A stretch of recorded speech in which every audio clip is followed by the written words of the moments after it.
Welcome to the Explainer. Today, we're going to dive into a really clever shortcut that engineers use to understand and predict the invisible fields that power, well, our entire wireless world.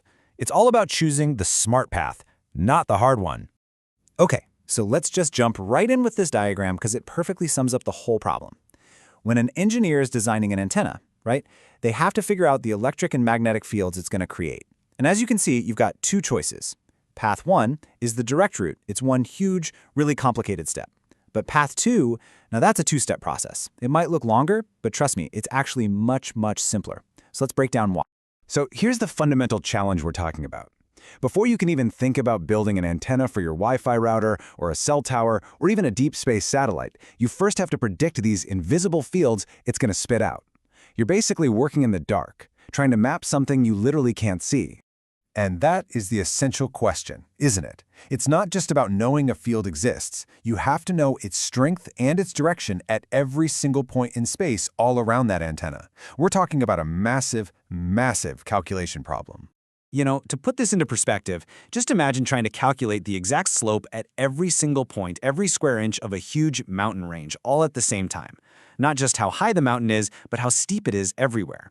It's an almost impossibly complex task, and that's exactly what that direct calculation, path 1, feels like. So let's talk about this hard road for a second. This is the brute force method. It means directly calculating the electric field, we call it E, and the magnetic field H, right from the source, which is the physical electric currents, or J, flowing on the antenna. And while you can do it, the math involved is just incredibly difficult. And what's so great about this slide is how it just lays out the difference so clearly. Path 1, that's a single, brutal calculation.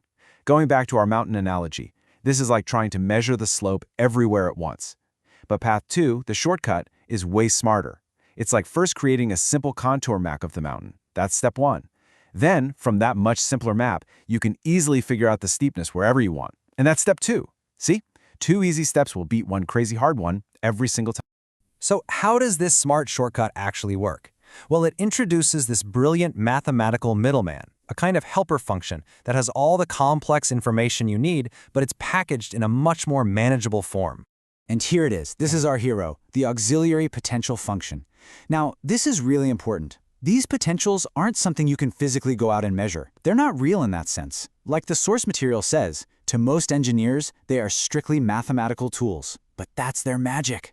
They are designed specifically to make the problem easier for us to solve. All right, so let's meet the key players. There are two main types of these potential functions that engineers use to work all this magic.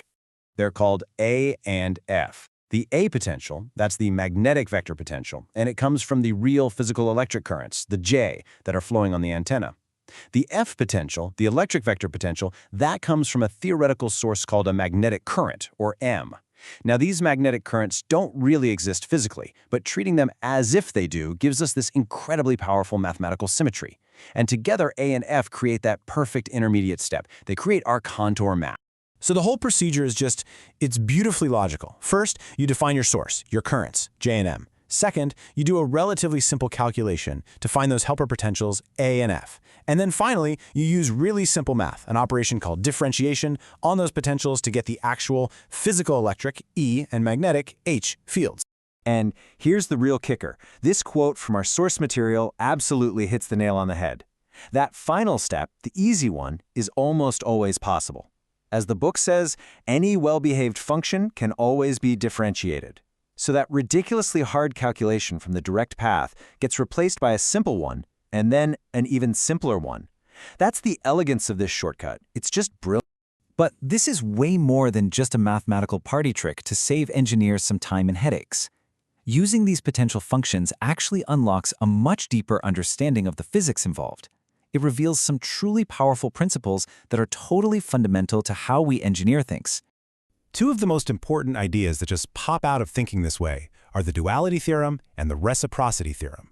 And these aren't just abstract concepts for a whiteboard. They have massive, practical consequences in the real world.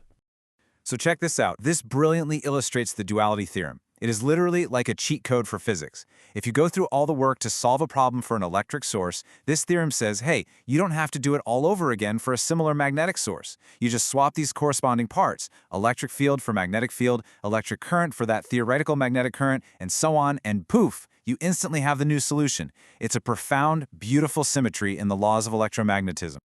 Okay, next up is reciprocity, and this one is maybe even more intuitive. To put it simply, it just means that for antennas, the rules are the same whether you're sending a signal or receiving one.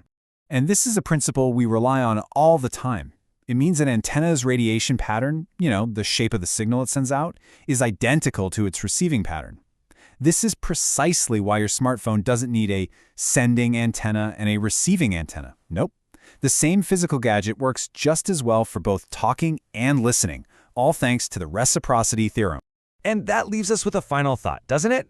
This powerful idea of not tackling a hard problem head-on, but instead finding a simpler, intermediate potential to solve for first, that's not just for antennas. It's a strategy that shows up all across physics and engineering. It really makes you wonder, what other seemingly impossible problems are just sitting there, waiting for us to find the right shortcut?